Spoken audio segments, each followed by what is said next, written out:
Shark attacks are on the rise. Around the world, the threat from this perfect killing machine has never been greater.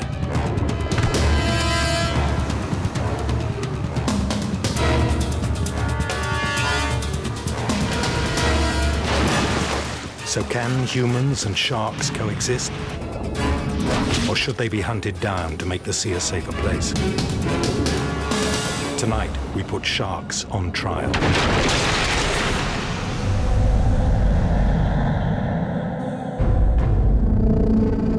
Sharks terrify us. They trigger our deepest primeval fears. Out of your depth, vulnerable. You're open to sudden attack by a monster you don't even see until it's too late.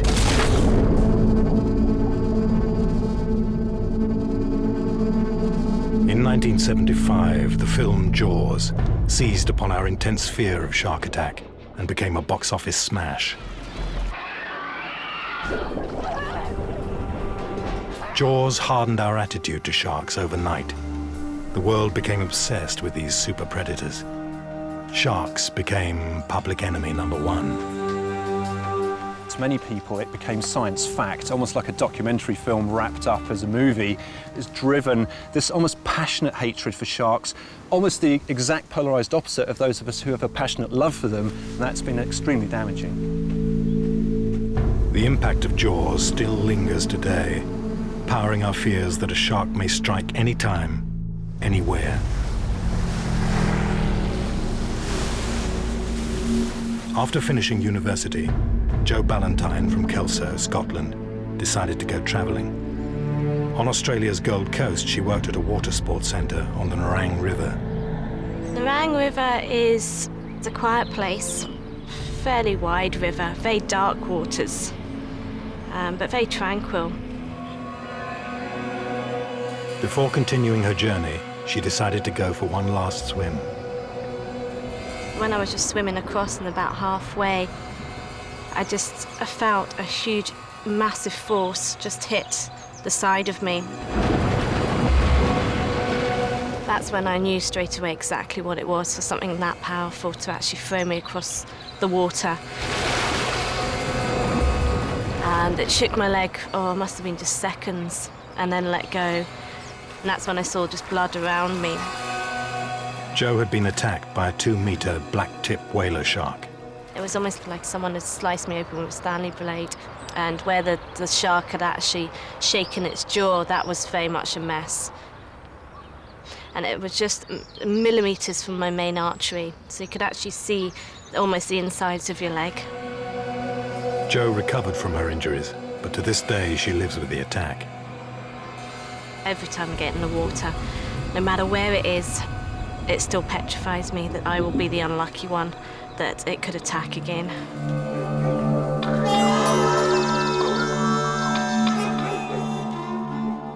For many, there is a simple way to stop people being attacked by sharks. Hunt down the culprits. Oh, don't I smell a bit that... Vic Hislop is a shark hunter. They're 12-foot tiger sharks. He has spent a lifetime catching and killing large sharks. Out of 350-odd species of shark, I only concentrate on the dangerous ones. I always have. That one's just about frozen now. I'll wrap him in plastic then too, to stop dehydration. Same as this one. See, this is some of the best equipment in the world for catching big sharks. When you start talking about sharks that are 20 foot in length and would weigh in the vicinity of 2.5 tonne, it's a pretty specialised field. Everything's got to be perfect, right down to the hooks being needle sharp, even mutton fat on the point of the hooks to make them penetrate. There's so many things. It's a dedication. Vic feels passionately that there has never been a greater call for his hunting expertise. This is all my records of shark attacks that should have been avoided. There's records in all these cases here like you wouldn't believe. Yeah, these boxes here, these are all shark attacks. You know the biggest thing that worries me is when I die, all this work, the lifetime I've put in to bring out the truth, what's going to happen to it? You just get burnt. It's all wasted, and that's sad. It just doesn't make sense to me. There's too many people being killed by big sharks. Vic considers it his duty to warn people about the dangers of shark attack.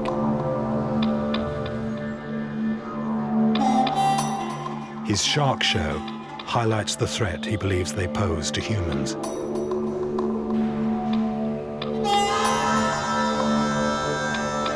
What chance do you have in the water with a shark like this? That entirely depends on the shark, because you're not in control. There's nothing you can do. They're too good at what they do. The words beach, victim, and shark still chill us to the bone. Perhaps with good reason, as attacks are on the increase.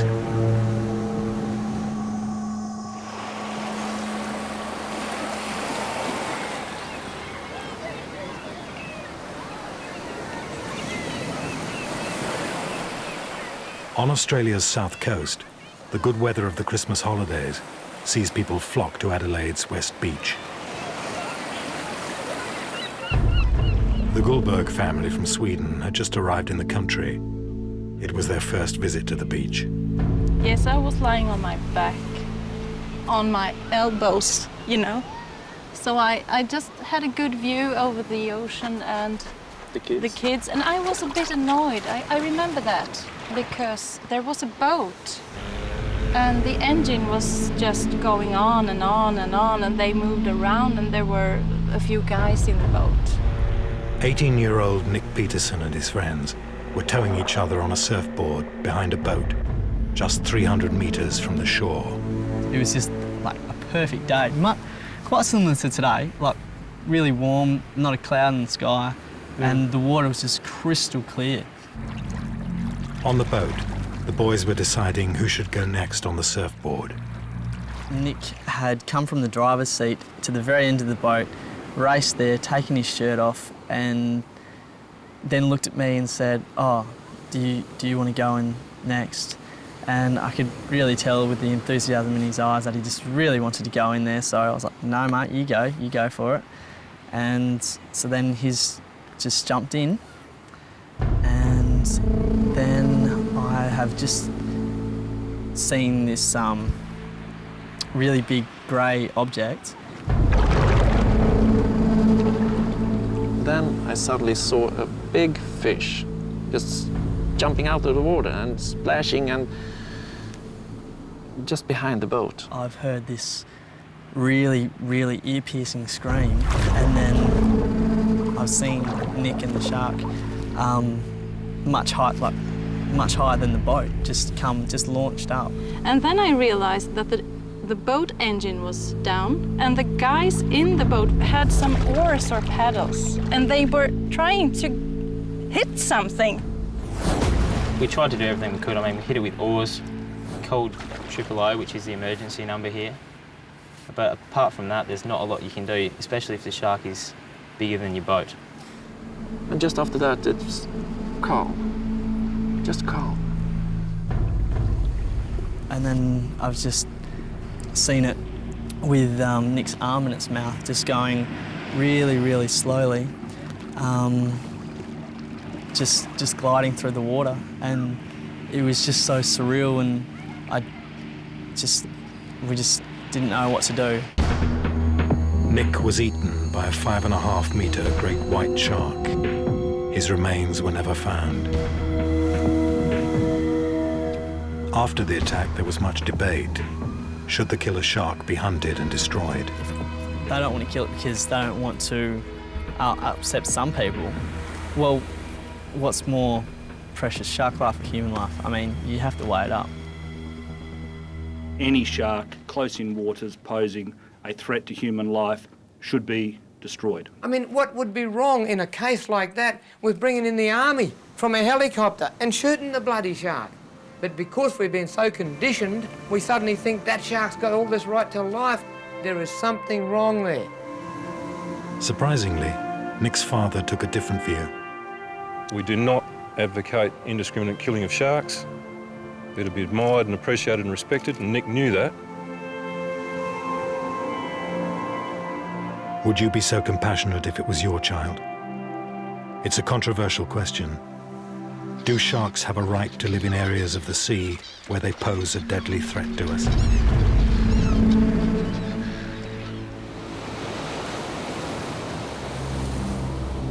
According to the International Shark Attack Files, the number of unprovoked shark attacks has grown steadily over the past century. The 1990s saw 480 reported shark attacks.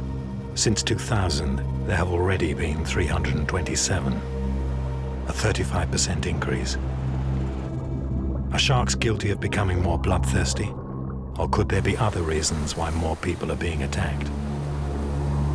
For a start, the amount of jet-set tourism to parts of the world where people never used to go before has increased dramatically. Secondly, we've also seen over pretty much the same time period a huge increase in the amount of activities which could bring people into conflict with sharks. Surfing, diving, windsurfing, the list is endless. As we examine if humans can coexist with sharks, we'll look at what can be learned from recent cases. Is it possible to identify a pattern in unprovoked attacks by sharks, and whether their behavior is changing as man and shark come into increasing contact?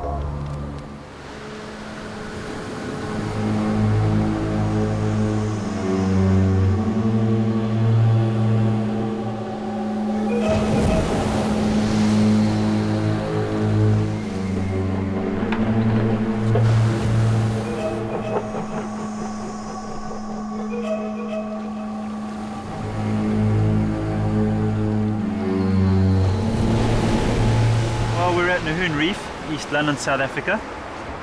It's a deep water reef break. The reef extends well out into the sea. It's a well exposed point, which makes it both good for surfing and good for sharks. Because it's so exposed and so far out to sea, the wave as it comes in loses very little power. It comes in and delivers full strength onto the reef. Now a shark, if he's out in deep water and he comes past East London, he's going to impact Nahoon Reef pretty much. Some days I'm out there and you just get a very bad vibe, you know, and you know, I'd have one or two waves and I'll come in. I've been out here with a few surfers and we've just all had a bad vibe and okay, all come in, you know. And you know, I just believe you've got to listen to that sixth sense down here.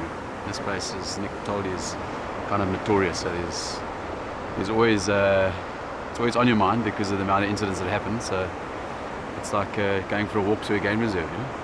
And that's what we're going to do right now. There are three categories of unprovoked shark attack.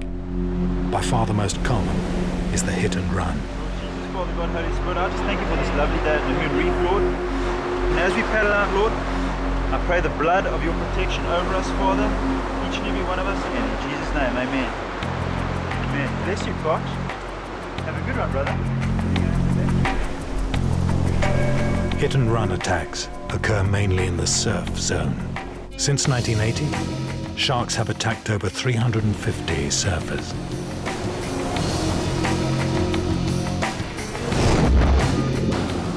At Nahoon Reef, the surfers are only too aware of this threat. In July 2000, a 15-year-old boarder named Shannon Ainsley was about to catch a wave when a shark launched its attack. As he reaches the crest of the wave, the great white strikes from below. Luckily, the shark disappeared after its initial strike, and Shannon miraculously escaped with only a minor hand injury. Other surfers have been less fortunate. Andrew Carter was catching waves at Nahoon when a shark targeted him.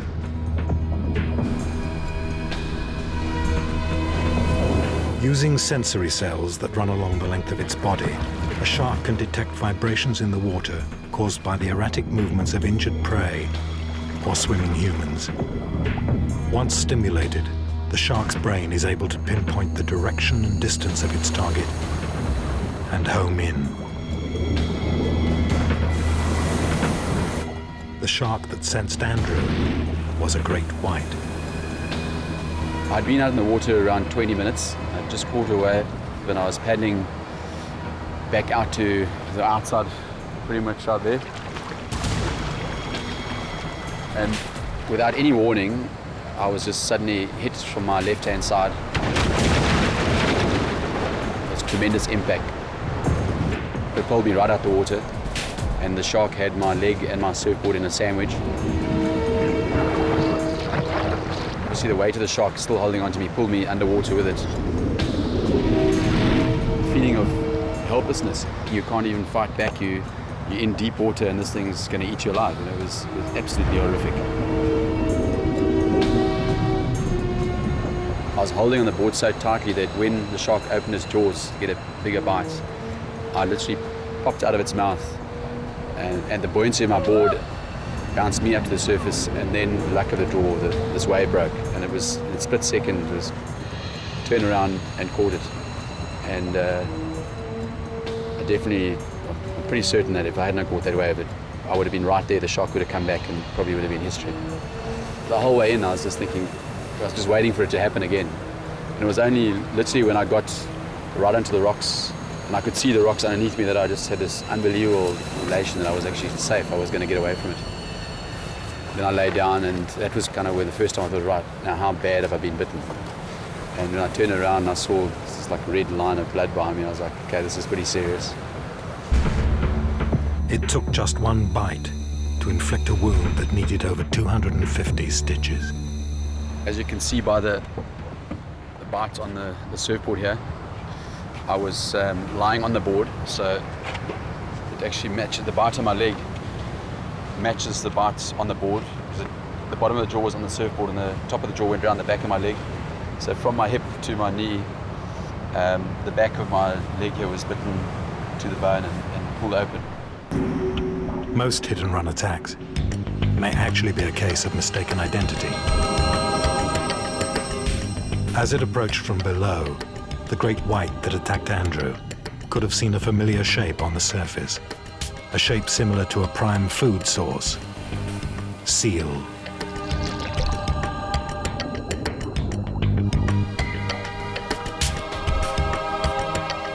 Chris Fallows has spent the last 10 years observing the sharks at Seal Island. That was a kill. It stretched the whole way from down there to here. The slick's very spread out. It would have been at least half an hour ago. Yeah. He has witnessed hundreds of shark attacks on the Cape fur seals that populate the area. The seals are probably the shark's main prey in this area because of the abundance, the fact that they give a high energy yield, they've got a large fat content. In this area, they're probably relatively easy for them to catch. Being so close to a very deep drop-off allows the shark to get fairly close to the shore and then do an upward vertical strike.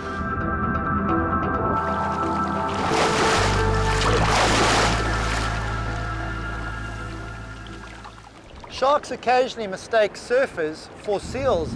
If you look at a large seal and you look at the silhouette from the surface, it is very similar to a guy lying on a 6-foot surfboard with his legs and arms draped over the edges. And you can imagine in relatively dirty water, a shark coming up looks very similar from the bottom, and occasionally they make mistakes. Even a roughly shaped seal decoy behind Chris's boat is enough to prompt a great white to strike.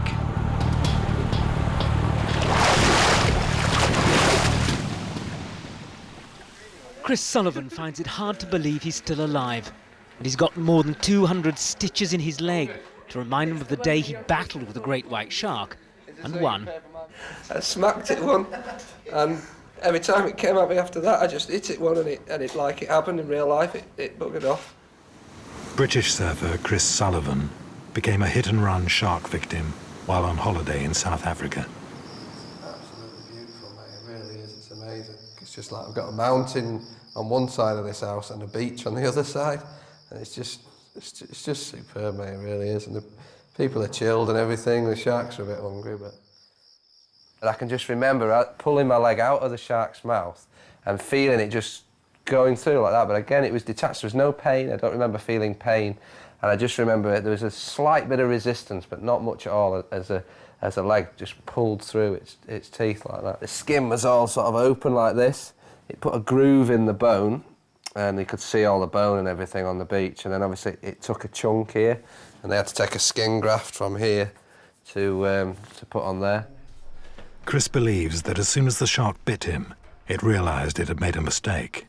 I was obviously sat on my board about here, And as I saw the shark, I just give it a boot, obviously, with the bad leg, and so it's obviously got a bit of this leg and the board, you know what I mean?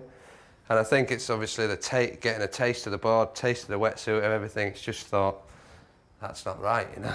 That's not what I'm after. I stole that off a lamppost in Cape Town from the Cape Argos.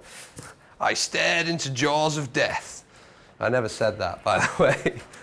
In most of the shark attacks that we see on surfers or other recreational water users who are on the surface, virtually 70+% of the time the shark actually rejects the prey item and there's no fatal attack.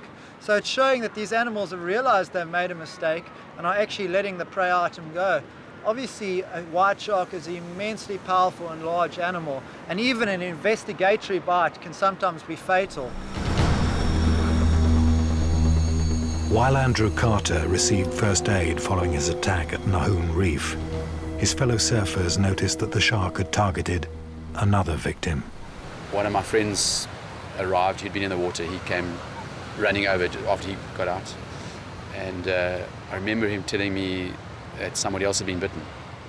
And as I came round the corner onto the concrete path here, just a little way up the rocks, a fellow that I know, John Bourne, was shouting, "Help, help, somebody's been bitten, somebody's been bitten." And I could see next to John Bourne was Bruce Corby. Bruce was probably another 15 metres further out on his own, and he was probably the last person to react to the shouts for shark. So unfortunately, the only way in was straight sort of past where the attack had taken place, and he was paddling as fast as he could to get back in, and the shark came up behind him and just pretty much the same as it did to me, but from behind, and took a big bite. As I got right there to him, his leg was completely missing, completely severed. I think he pretty much passed out within 5 or 10 seconds, and Nick and a couple of the guys gave him mouth to mouth and resuscitated him, resuscitated his heart and pulse and that, but not, I think he remained unconscious from then on.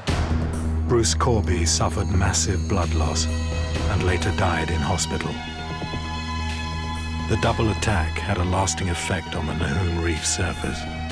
All of us had post-traumatic stress.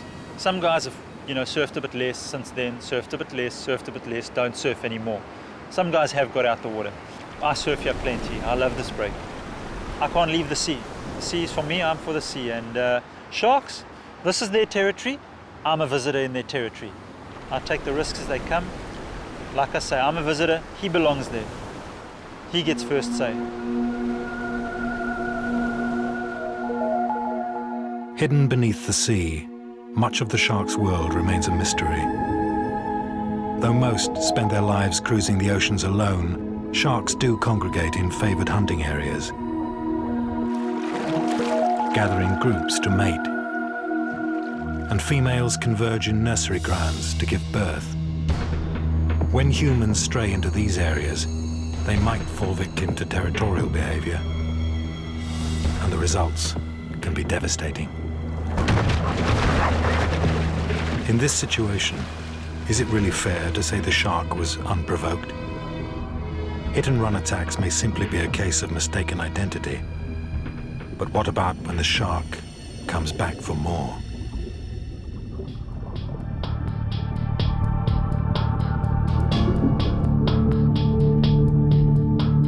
The second kind of unprovoked shark attack is called a sneak attack.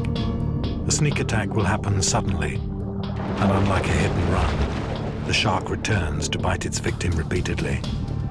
The result? Multiple and often fatal wounds.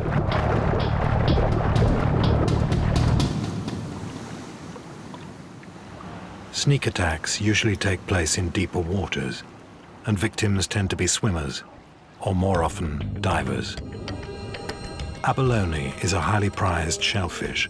It's a delicacy and commands top prices in many parts of the world. So for the abalone divers of Port Lincoln on the South Australian coast, the rewards of their tough job are high, but so are the risks. Kim Peneluric has had 6 close encounters with great whites while working on the seabed.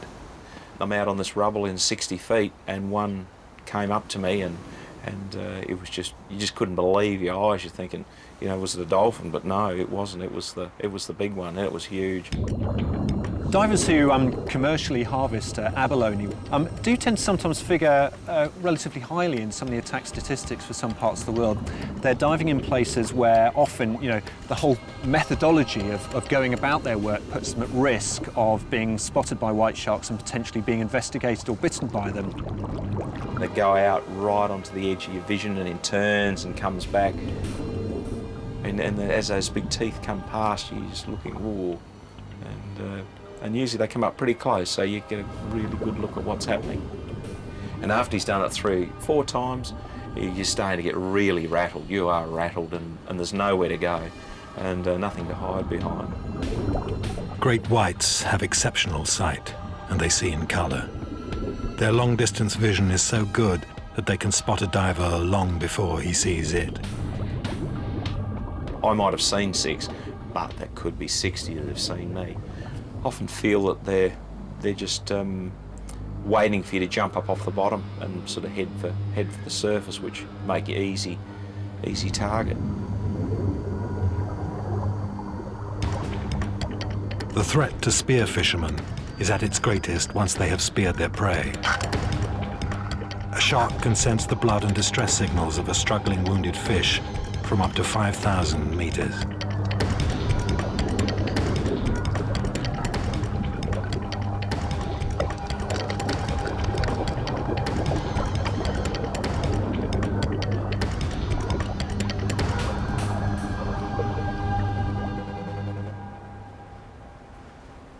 Former Australian spearfishing champion Rodney Fox survived a savage sneak attack by a great white shark. I was 23 years of age, and in the South Australian Spearfishing Championships in 1963, there were 40 divers in the water spearing fish, lots of blood in the water. I know I needed a special species, so I swam out further than the other people, dived down, and I was swimming along the bottom when I saw one. When I was just about to pull the trigger, this huge crash hit me. As a great white attacks, its head is thrust back, the lower jaw moves down, and the snout lifts, creating a massive, gaping mouth. Next, the upper jaw and the teeth are thrust forward, and the lower jaw clamps down, exerting a force of 3 tons per square centimetre. I was wearing a matted woolen jumper underneath a thick wetsuit at the time, and the shark bit right through. Every rib in my chest was broken. They put 26 stitches in my lung. The spleen was uncovered. The main artery from the heart to the stomach was uncovered. And they just thought that I might die from either shock or from shock from loss of blood. Another minute or so, and they said that I wouldn't have had enough blood left. It was a miracle survival. The attack changed Rodney's life. Far from wanting revenge, he vowed to learn more about the creatures, and is now a leading shark conservationist, running research trips with his marine biologist son, Andrew. There's still a lot of mystery and misunderstanding about sharks, in particular to shark attack issues. And the more that we can use our expeditions to help with research, that's going to help with the knowledge of the sharks. If we had more of an understanding of them and knew what they were doing, there'd be a lot less fear. But it's only sharks like the great white that people take much notice of, because it's going to eat you. Conservationists believe that by 2020, at least 20 species of shark could be extinct. 125 countries around the world trade in shark products. In the Far East, shark fins, used to make soup, are worth £140 per pound.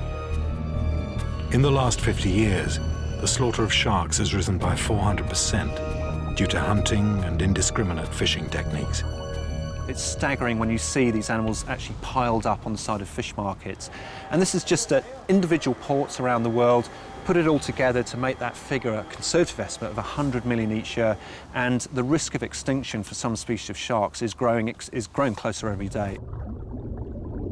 The great white is now a protected species in Australia, South Africa, and the USA.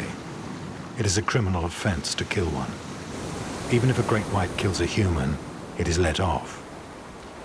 In this case, the trial seems weighted in the shark's favor. This angers those who think the protection of dangerous sharks will lead to more fatal attacks. They painted a picture of the great white as a little teddy bear now. You know, it's a beautiful creature, it's endangered. We have to protect it. We have to protect it. You know, what a joke.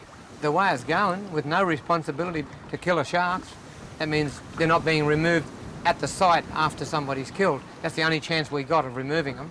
And that's not happening, it's just getting worse and worse. It's out of hand.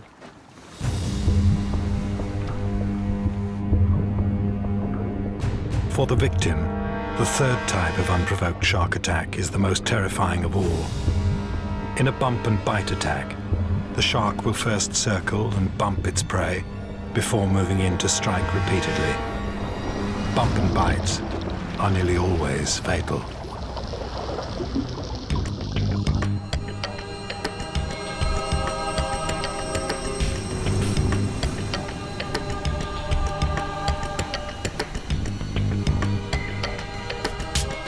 "77-year-old Tina Webb loved nothing more than her early morning swim at Hoek Bay near Cape Town. She used to come down every morning about 6:30, going on 7 o'clock, in her white beach gown. So she used to go fairly far out. And that was a pattern every day. On the 16th of November 2004, Tina was swimming at Hoek when a great white targeted her. Spotters for local fishermen were on a cliff top overlooking the bay. They could see the shark approaching Mrs. Webb, but were powerless to help. He said he saw the shark coming in from the far side. He saw the lady swimming close inshore here, down the bottom there. He saw it and he saw the shark swimming towards you. En dan? Die shark het die vrou so gestam. So het geswem so op haar rug. En dan voel hy dis iets wat ons beweeg en maar ons stuk van die afte. Okay. He saw the shark approach Mrs. Webb. The shark bumped her. She stopped, tried to ascertain what it was. The shark then circled underneath her and then came up and took her on the side. He took her again on the side there and then moved her out further deepward. The water was very red at the time, and all that was visible was a red bathing cap. It was still in the water. In this type of attack, there seemed to be no mitigating circumstances. The shark killed Tina deliberately. Inspector Leon McDuling was the first police officer on the scene. The beach was closed for the whole day, and the police, helicopters, boats, divers, for hours through the day tried to find any other trace, but there's no trace of anybody. Locals firmly believe that the shark that killed Tina Webb is no stranger to the bay. Well, this shark is a 5-meter shark. It is a great white. It has a pattern and it has habits. And that is why I'm convinced it's the same shark that's been patrolling the area for the past 2 years, definitely. That one that had a fairly fixed pattern of coming in. It just, on that particular day, he changed his pattern somewhat, coming in straight in from the deep ocean. In the past 17 years, we had probably 3 shark scare alerts. In the past 3 years, we probably had 20 shark scare alerts. Concerns over increased shark activity have also been raised on the west coast of Australia.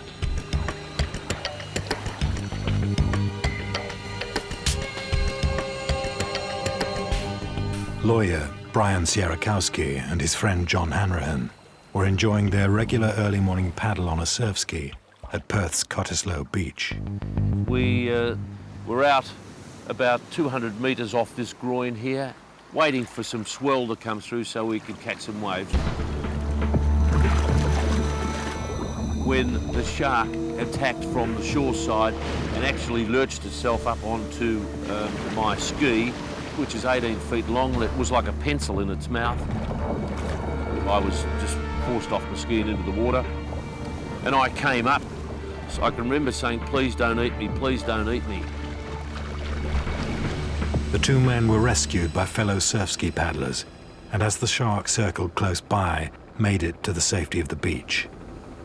We then got into an area here about 25 metres where we could stand up, looked out to sea, and there was the shark alongside my ski, and we just hugged each other. Brian soon returned to the water. What seemed to have been a unique event was greeted with good humour by the locals at Cottesloe. Lovely and refreshing. Well done, son.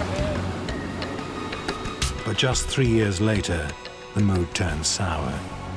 It was savage, it was quick, and it came from nowhere. A massive white pointer on a grey misty Cottesloe morning. It charged first at 49-year-old Ken Crew, taking his whole leg with just one bite.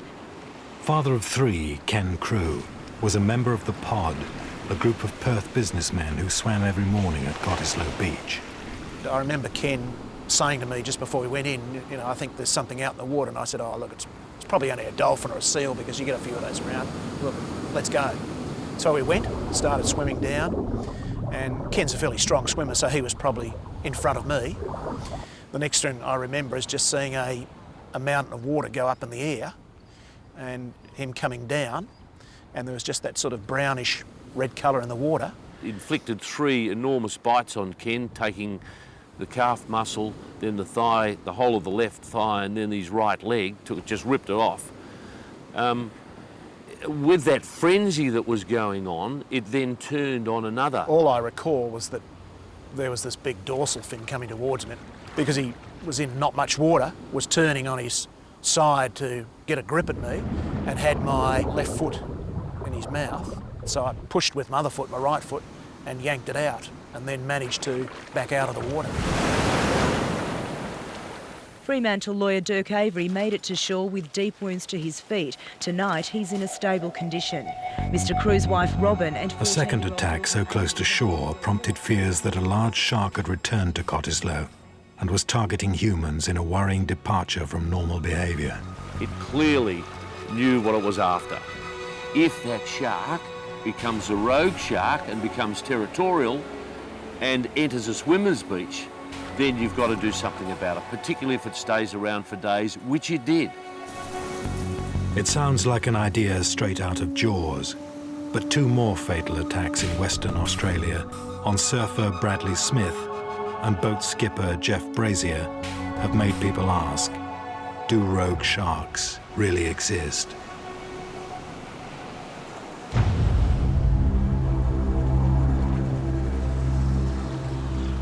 Rogue shark theory suggests that a large predatory shark stays close to shore in order to prey on humans.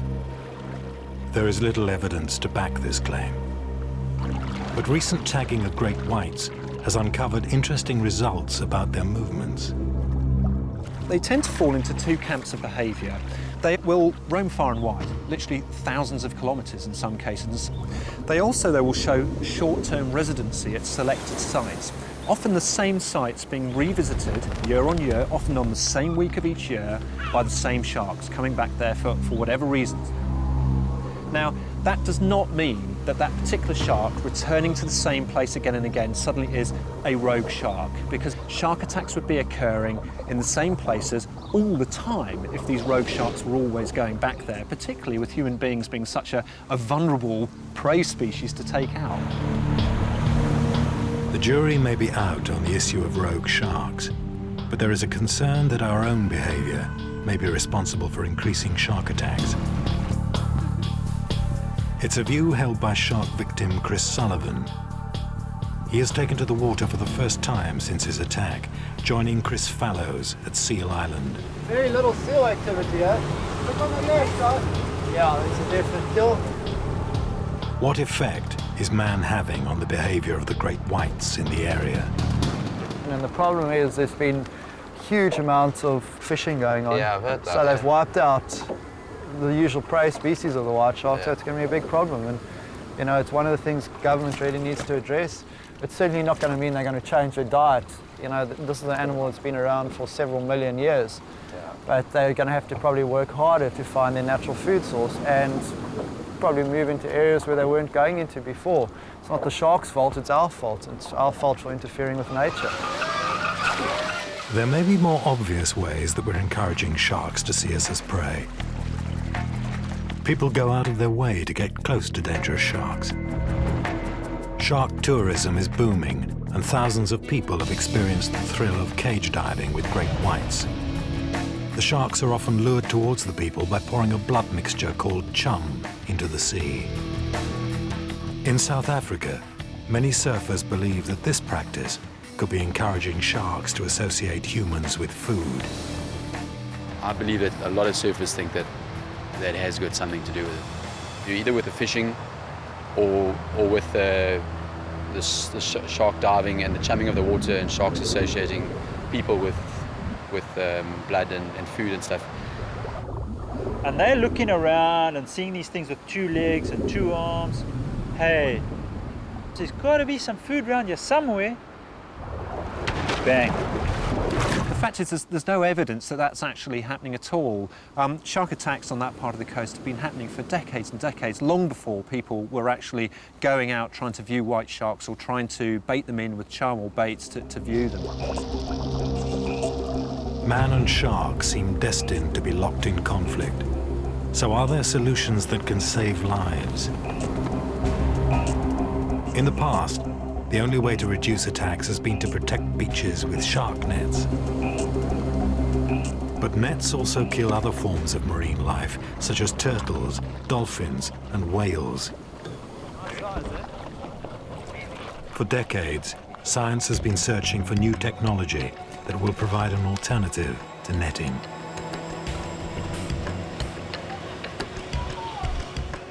Mike Wescombe Down, an engineer based in Adelaide, believes he has created an effective personal shark deterrent. His motivation to do this comes from an event he witnessed as a teenager. We used to spear fish, and they used to have spearfishing competitions. And I remember on this particular occasion, I think I was 15 or 16, there was evidence that something was in the water. People were talking about it. I'm sure I saw it about 83 times, as you do when you spook. But it was only when I came out of the water to dump some fish that I saw this crowd on the beach. And they were just on the water's edge. They had a surf ski, and on the surf ski was this guy that I knew, my age, except that he was half missing. And I suppose that left a big impression on everyone and made me hate sharks. Mike calls his invention the Shark Shield. It works by sending an electro-pulse through the water that repels sharks. If you think of it as a rock dropped in a lake, and it spreads out these little waves of energy, and our unit's doing the same thing in the water. The shark enters the area, hits this field, it's unpleasant, it's unfamiliar, it's not on its list, and it turns away. After years of development, Mike's Shark Shield was put through its final and most dangerous stage of testing. This shark came straight towards him. And then about 5 metres away, it stopped dead, did a U-turn and took off. Mike hopes to adapt his idea to create an electronic barrier that could one day replace shark nets. But he has a warning for anyone using his invention who thinks they are completely safe. But it's possible to say that with an animal, it doesn't always follow the rules. You can never really feel 100% relaxed. But there could be the odd situation where a shark's exceedingly hungry or agitated or has been stimulated by blood, and it may give them a nasty scare. Oh. Yeah, that was a classic kill situation. A shark does a full breach. This guy gave me a shark shield. Have you heard of them? Seen them? Yeah. Do you think they work? Oh, do you want my honest answer? Some of them work quite well, but they're not foolproof at all. The last few seconds before a full speed attack, nobody's ever tested it that far. And there is one person who certainly remains unconvinced. That's why none of these silly things you hear about, like the electric impulse shock and that, scare sharks away. They'll work on television as an ad because the sharks aren't interested in eating anyone. I mean, they point it at them and they'll buzz off. But a shark, when they go into attack mode, there's no stopping them. So none of those things will ever work. Trouble is you can't come back and complain, can you? That it didn't work. They want your money back. Looking at the evidence, it is obvious that there is still a long way to go before sharks and humans can happily coexist. We may have studied sharks for hundreds of years, but they still remain a mystery to us. And the only thing you can really say about them is that their predictability is totally unpredictable. We have found that sharks and humans are guilty of unprovoked killing, but one is far guiltier than the other. Every year, sharks kill around 10 people. In that same time, we will slaughter more than 100 million sharks. It's a safe bet that with the sheer fragility of the world's ocean ecosystems, to remove, a once numerous top predator like a shark is going to have a profound effect. The reality is that humans are the most intelligent animals on the planet. It is up to us to find solutions. We also have to ask ourselves if we want to live in a world devoid of any truly wild animals. Just like we keep lions and all the rest of the wild animals alive, they kill a lot of people. There's a reason for the great whites being in the ocean. Maybe it keeps the crowds away. Sharks are just cool fish, just make the ocean this enigmatic place that we absolutely love. Sharks are the thing that inspires people and makes their heart beat faster. They are the animal we most love to hate. Do we really want to destroy such a terrifying, iconic creature as the shark?